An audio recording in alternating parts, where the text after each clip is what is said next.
We are learning new details tonight about suspected directed energy microwave attacks targeting CIA officers and top national security officials. We first started hearing about them, and we told you about them here on Special Report in 2016, shortly after then President Obama opened the embassy in Havana, Cuba. National security correspondent Jennifer Griffin at the Pentagon has the latest tonight about a suspected attack here at home.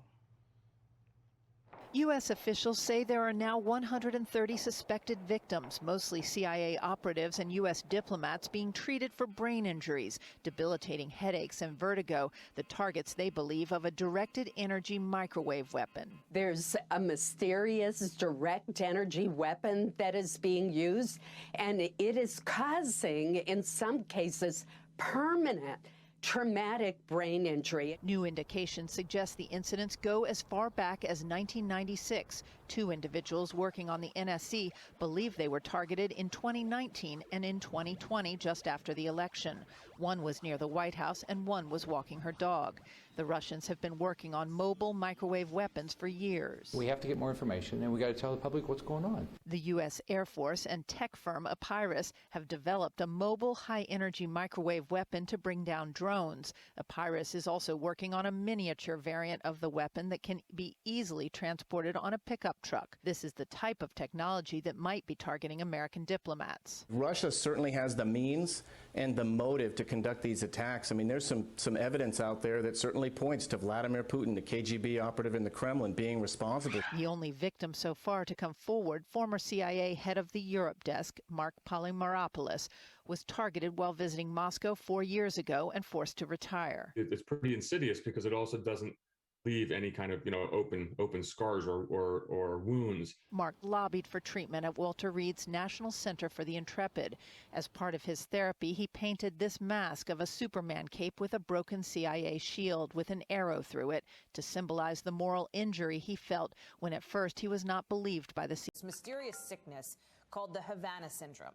It's affected a small group of American diplomats and spies overseas. And now, in a new report that just came out, just within the last maybe 90 minutes or so, you've got this panel of experts working for U.S. intel agencies saying that the most likely cause is microwave energy from some kind of external source. They don't really know what that source is.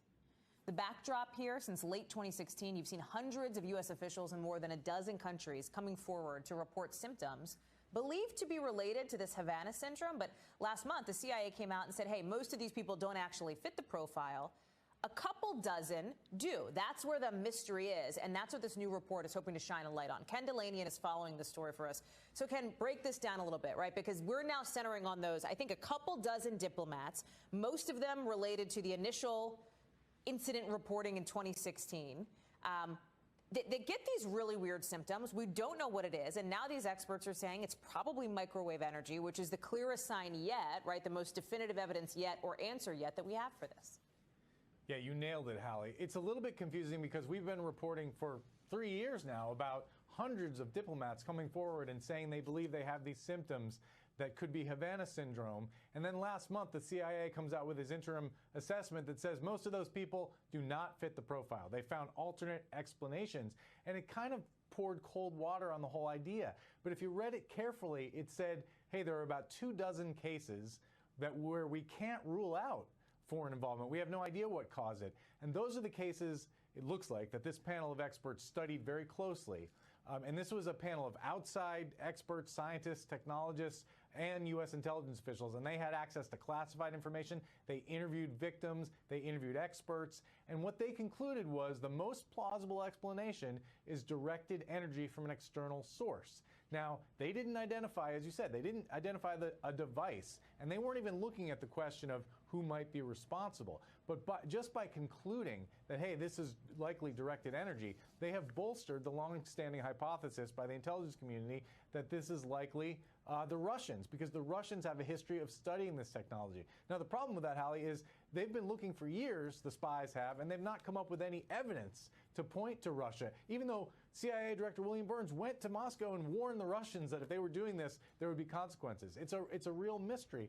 But this report does move the ball forward in the sense of saying, look, we think these symptoms are not explained by any other phenomenon. They're not psychosomatic. Right.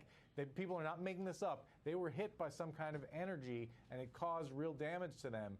What they have not said, though, is if this is still going on, Hallie. You make a good point, Ken, because in the beginning, I think there was some sense, especially in interviews that I know you and our colleagues have done talking to these folks who've been affected, that like, oh, it's all in your head. Oh, you're making it up, right? This goes a step beyond that to say, no, this is what we think happened. This is what we think caused it. And we're hearing now from, I think, some of the country's top intel officials, right? The CIA director, the National Intelligence Director.